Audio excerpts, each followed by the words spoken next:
Okay, imagine this. You discover a cure for one of the most terrifying diseases in all of human history, a cure that could literally save millions.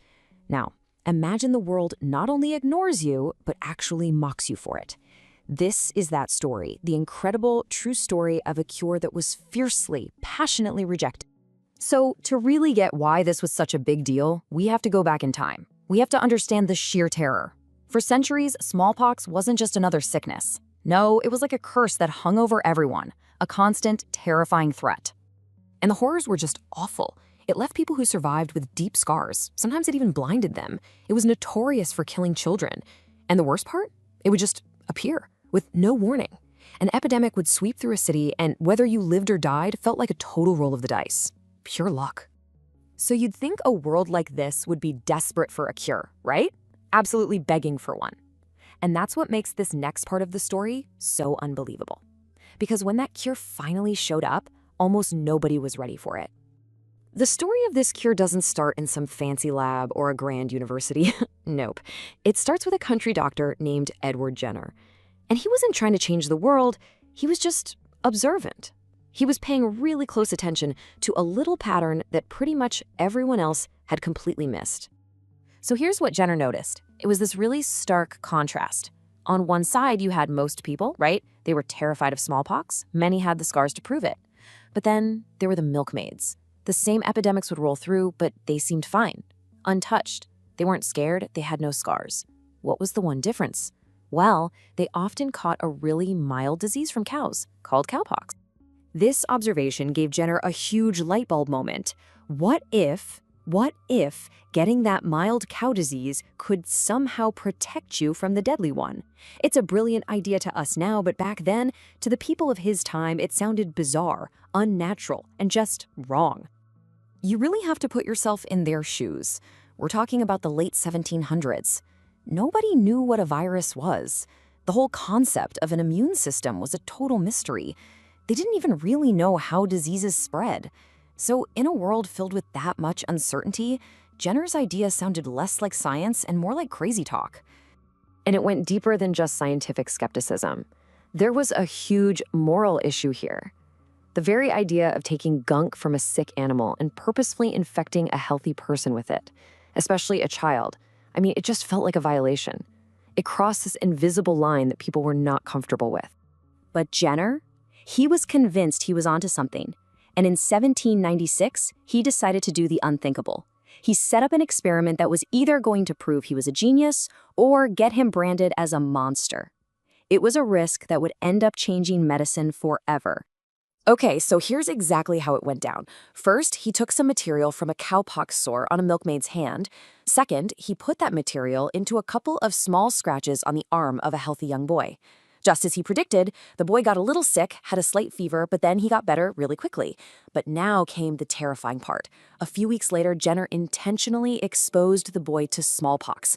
The result? Absolutely nothing. The kid was totally fine. He was immune. And right there, in that moment, a new word was basically born: vaccination. It comes from vacca, the Latin word for cow. This was a completely revolutionary idea. You could get protection from a horrible disease without having to actually suffer through it.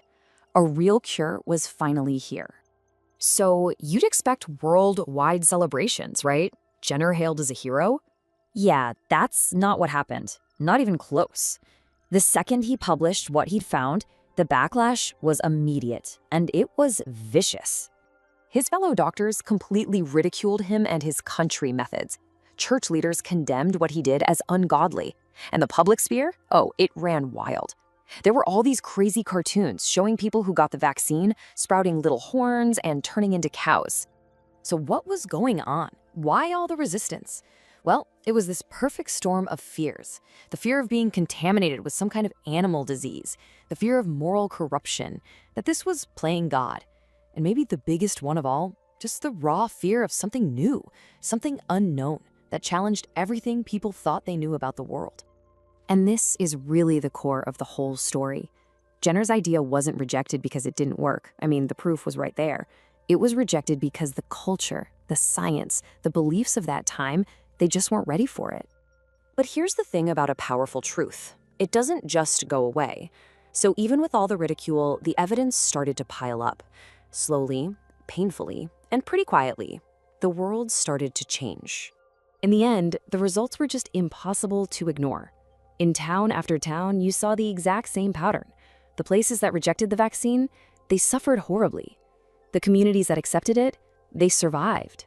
And after a while, you just can't argue with evidence that's stark. And what's also pretty incredible is Jenner himself. The guy could have been unbelievably rich, but he flat out refused to patent his method. He truly believed that a cure this important shouldn't belong to any one person. It belonged to all of humanity. Just look at this timeline. It shows the incredible long-term impact of that one single risky experiment. From that day in 1796, the idea slowly spread, and over the next couple of centuries, the terror of smallpox just began to fade, all leading up to this one unbelievable moment in 1980. And what was that moment? Smallpox became the first and to this day the only human disease to be completely 100% eradicated from the entire planet, wiped out, gone. All because of an idea that everyone first thought was absolute madness. When you boil it all down, this whole medical revolution, it didn't start with some complicated theory or some high-tech machine.